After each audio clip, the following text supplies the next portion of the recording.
And she thinks the deregulation has begun the process, because that's the other wind behind our back, that we're deregulating.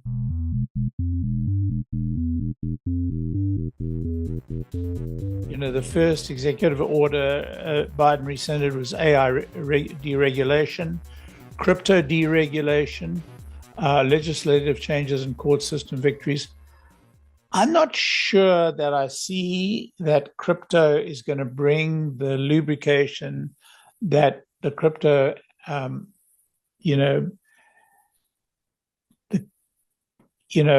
geniuses see. I think that there's a lot about crypto that still has to be worked out. Mm-hmm. I just don't see it promoting the velocity of money that money promotes. Right. Yeah, some Tom Lee again, I think it was, who was talking about the other day that once Goldman Sachs and a couple of the other big banks get really serious about this, which apparently they are. Oh yeah, they are in a big way. That we could begin to see some of this lubrication that you're talking about. And that lubrication will happen within the banking system, right, not outside the banking system. That's my belief. Yep. Nuclear energy, addressing 50 years of regulatory constraints. And again, this is something that's not going to happen in 3 years. Yeah. And small modular reactors. So, China's currently constructing 28 large-scale nuclear plants. We are constructing exactly 0. Right. And I think it's going to remain exactly 0 for a while, despite all the noise. And so, again, this is something I see in the out years. So if you look at all of this, the AI deregulation, which was the removal of a negative constraint, not a positive development, but this is all about deregulation. I think that's the one thing I can say with certainty is going to have an immediate impact.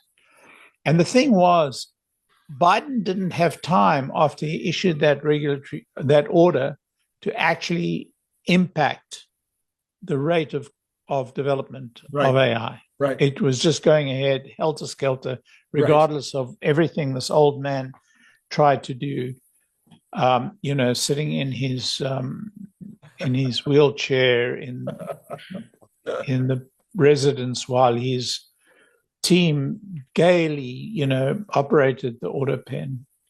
So, Larry, I just want to add to this that the deregulation is happening behind the scenes that the press is not even slightly reporting on. They are they're eliminating regulations by the thousands.